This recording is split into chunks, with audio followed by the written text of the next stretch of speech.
Contestant number 1, Muxiang Perjeski. Life and the recipe.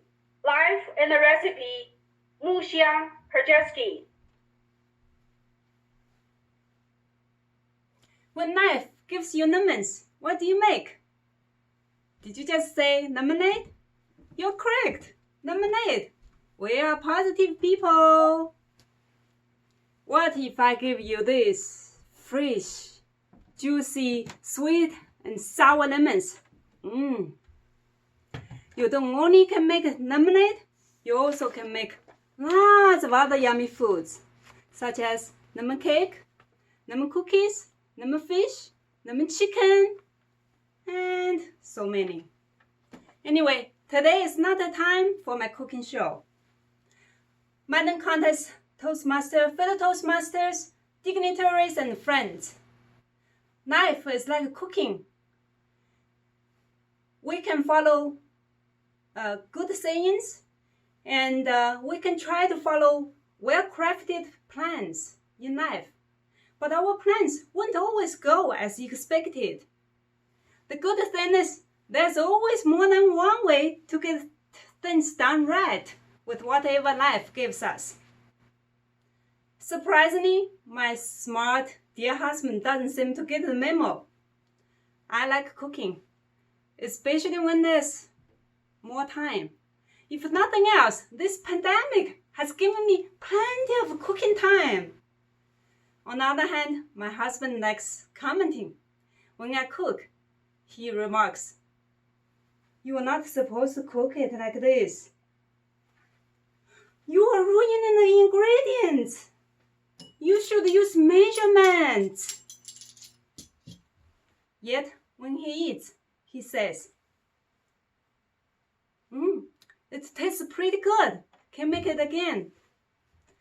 As a fellow Toastmaster and a graphic designer, I would like to think I'm pretty good at taking criticism and making necessary adjustments every day. But when responding to my husband's comments on how I should cook, as his delightful wife, I usually go with my stubbornness. I cook it my way. Because I think being able to improvise when I cook is very important. It's also because he grew up in the 1,000 parts, cook one dish culture. And I grew up in the 1 pot, cooks 1,000 dishes culture. He cooks consistently with precise proportions of ingredients. His food is good, but there aren't any leftovers, and I have to cook soon again. Conversely, I cook inconsistently with eyeballing and guessing, and there are always new dishes and yummy leftovers.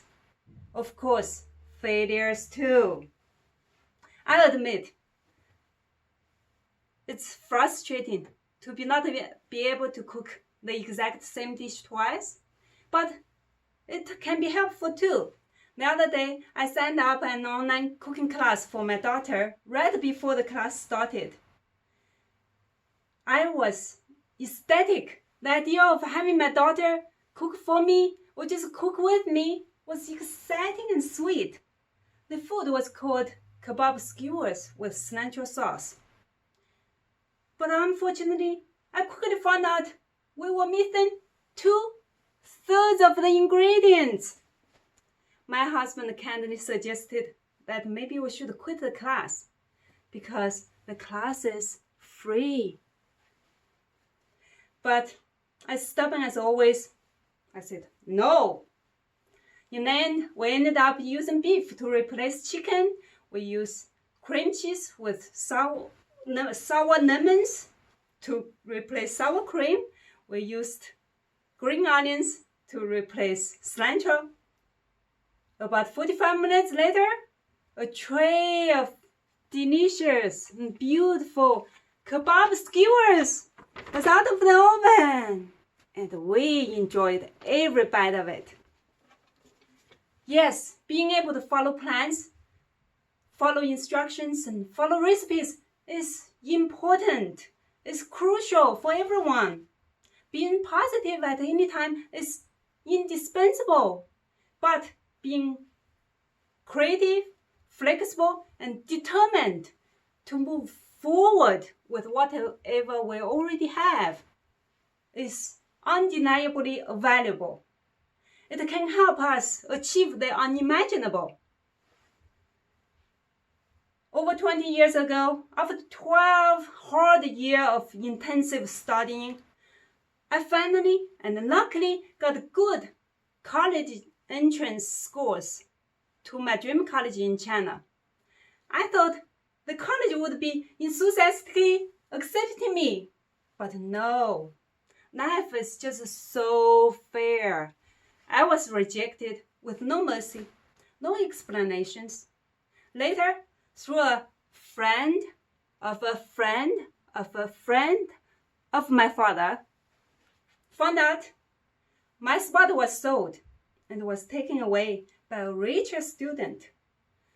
The usual path left for me was to marry someone in the village, and probably I would talk to the chicken or pigs for the rest of my life. But I didn't follow the usual plan, the usual path, the limited path. I followed whatever I could to grab that is high with all the unknowns. I went to a very far and unknown community college. Later, I took jobs with little pay, then higher pay. After several years, I went to study in Chicago. The heartbreaking disappointment back then apparently was just a blessing in disguise, because it has brought me here today for my 5 to 7 minutes in a spotlight in front of you. Friends and Toastmasters, when life gives you lemons next time, what will you make? I would say, make whatever with what you have. The sky is the limit. Contest chair.